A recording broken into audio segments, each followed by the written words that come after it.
Langit sore itu berwarna jingga kemerahan ketika Pak Karta pertama kali menginjakkan kaki di halaman rumah megah keluarga Surya. Rumah itu dikelilingi pagar tinggi, dengan taman yang dipenuhi bunga-bunga mahal. Di tengah kemewahan itu, ada satu kamar di lantai 2 dengan tirai selalu tertutup. Kamar Rara, gadis 23 tahun yang lumpuh setelah kecelakaan 2 tahun lalu. Pak Karta, lelaki 65 tahun dengan rambut putih dan kerutan di wajahnya, menghela napas. Tangan kanannya memegang erat tas kain usang berisi pakaian seadanya. Dia dipekerjakan oleh Tuan Surya sebagai perawat pribadi Rara setelah 5 perawat sebelumnya mengundurkan diri karena tak tahan menghadapi sikapnya yang keras kepala. "Jangan harap aku membutuhkan bantuanmu," itu adalah kalimat pertama yang Rara ucapkan padanya. Mata Rara menyiratkan ketidakpercayaan ketika Pak Karta masuk ke kamarnya. Gadis itu duduk di kursi roda. Tubuhnya terbungkus selimut meski cuaca tidak terlalu dingin. Rambutnya yang hitam panjang terurai kusut, dan matanya, yang dulu pasti berbinar, sekarang kosong. "Selamat siang, Nona Rara. Saya Pak Karta, perawat baru Anda," ucapnya dengan suara parau namun lembut. Rara memalingkan wajah. "Aku tidak butuh perawat. Aku hanya butuh orang-orang menjauhiku." Pak Karta tidak menyerah. Dengan sabar, ia mulai membereskan kamar yang berantakan, menyiapkan makan malam, dan mencoba mengajak Rara bicara. Namun, Rara tetap membisu, hanya sesekali melontarkan kata-kata pedas. Malam pertama itu, ketika Pak Karta hendak pulang ke kamar pembantunya di belakang rumah, ia mendengar suara terisak dari kamar Rara. Perlahan, ia mengetuk pintu. "Ada yang bisa saya bantu, Nona?" "Tidak." "Pergi!" teriak Rara, tapi suaranya gemetar. Pak Karta menghela napas, lalu duduk di lantai di luar kamar. "Saya akan di sini kalau Nona butuh sesuatu." Diam-diam, Rara menangis lebih keras. Hari-hari berikutnya, Pak Karta tetap setia menjalankan tugasnya. Ia membantu Rara mandi, memakaikan baju, dan mendorong kursi rodanya ke teras saat matahari pagi masih hangat. Perlahan, Rara mulai membuka sedikit celah untuknya. Suatu malam, ketika hujan deras mengguyur, petir menggelegar. Rara berteriak ketakutan. Pak Karta segera berlari ke kamarnya dan menemukan gadis itu menggigil, tangannya mencengkram selimut dengan kuat. "Jangan pergi," bisik Rara, suaranya hampir tak terdengar. Pak Karta mengangguk, lalu duduk di samping tempat tidurnya. "Saya tidak akan kemana-mana." Malam itu, untuk pertama kalinya, Rara bercerita tentang masa lalunya, tentang bagaimana dia dulu seorang penari, tentang pacarnya yang meninggalkannya setelah kecelakaan, tentang betapa dia membenci tubuhnya sendiri. Pak Karta hanya mendengarkan. Seiring waktu, Rara mulai tersenyum lagi. Ia tertawa mendengar cerita-cerita lucu Pak Karta tentang masa mudanya. Kadang, mereka duduk di taman bersama. Rara menggambar sementara Pak Karta bercerita tentang desanya yang jauh. Tapi di balik itu, ada sesuatu yang menggelisahkan. Suatu sore, ketika Pak Karta sedang memijat kaki Rara yang tak bisa lagi merasakan sentuhan, gadis itu tiba-tiba memegang tangannya. "Kenapa kau begitu baik padaku?" tanyanya, matanya berbinar aneh. Pak Karta tersentak. "Ini tugas saya, Nona." Rara menggeleng. "Aku tidak percaya itu." Udara di antara mereka tiba-tiba terasa berat. Malam itu, ketika rumah sudah sepi, Rara memanggil Pak Karta ke kamarnya. Gadis itu mengenakan gaun tidur tipis, dan matanya, yang biasanya kosong, kali ini berapi-api. "Aku lelah merasa sendiri," bisiknya. "Aku lelah tidak diinginkan siapa-siapa." Pak Karta merasa nafasnya tersendat. "Nona Rara, kita tidak boleh." "Tutup mulutmu," potong Rara. "Untuk sekali ini, jangan anggap aku sebagai cacat. Anggap aku sebagai wanita." Dan di saat itulah, segalanya berubah. 2 bulan kemudian, Rara menyadari tubuhnya mulai berubah. Mual di pagi hari, payudara yang nyeri, dia tahu apa artinya. Ketika dia memberitahu Pak Karta, lelaki tua itu pucat. Kita harus bicara pada Tuan Surya." "Tidak." Rara menggigit bibir. "Ayah akan memisahkan kita, atau lebih buruk yaitu memecatmu." "Tapi ini tidak benar, Nona. Aku sudah terlalu jauh." "Aku mencintaimu," Rara memotongnya, matanya basah. "Dan aku ingin pergi dari sini bersamamu." Malam sebelum mereka pergi, Tuan Surya memergoki mereka berdua di kamar Rara. Wajahnya merah padam. "Apa yang terjadi di sini?" Rara tidak gentar. Dia mendorong kursi rodanya ke depan, lalu menggenggam tangan Pak Karta. "Ayah, aku hamil, dan aku memilih dia." Teriakan Nyonya Surya memecah kesunyian. Tuan Surya hampir menghajar Pak Karta, tapi Rara menjerit. "Jika ayah sentuh dia, aku akan bunuh diri."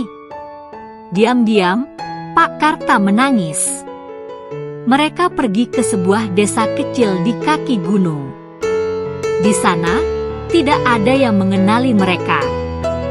Pak Karta bekerja sebagai tukang kebun, sementara Rara, meski tetap di kursi roda, mulai belajar menjahit. Ketika anak mereka lahir, seorang bayi perempuan dengan mata seperti Rara dan senyuman seperti Pak Karta, mereka memberinya nama Diah, yang berarti cahaya. Di malam-malam sunyi, kadang Rara bertanya, "Apa kita melakukan hal yang benar?" Pak Karta hanya memeluknya erat. "Aku tidak tahu. Tapi aku tidak menyesal." Dan di bawah langit berbintang, mereka tetap bersama, melawan dunia yang mungkin tak akan pernah mengerti. Meski hidup baru mereka terasa damai, bayangan masa lalu sesekali datang menghantui. Suatu sore, seorang pedagang dari kota mengenali Rara. "Bukankah kau putri Tuan Surya?" tanyanya penasaran. Rara membeku, lalu cepat-cepat meminta Pak Karta membawanya pulang. Malam itu, ia menggigil ketakutan. "Bagaimana jika ayah menemukan kita?" Pak Karta mengusap punggungnya pelan. "Tenang, kita sudah jauh dari sana." Tapi di lubuk hatinya, ia juga cemas. Musim hujan tiba, dan Diah kecil terserang demam tinggi. Tanpa dokter di desa terpencil itu, Pak Karta terpaksa berjalan kaki 10 km ke kota terdekat untuk membeli obat. Rara menangis melihat tubuh renta Pak Karta basah kuyup kehujanan. "Aku tidak mau kehilanganmu," bisiknya. Pak Karta tersenyum lemah. "Selama napas ini masih ada, aku akan tetap berjuang untuk kalian berdua." 1 tahun berlalu, seorang kurir tiba-tiba muncul membawa surat. Rara gemetar saat melihat cap keluarga Surya di amplop. Isinya singkat, "Ayah sakit keras." Ia ingin bertemu cucunya sebelum menutup mata. Rara hancur. Di satu sisi, ia masih marah pada ayahnya. Di sisi lain, darah adalah ikatan yang tak mudah diputus. Pak Karta memegang bahunya. Ini keputusanmu. Tapi apapun yang kau pilih, aku di sini. Mereka akhirnya kembali ke kota dengan hati was-was.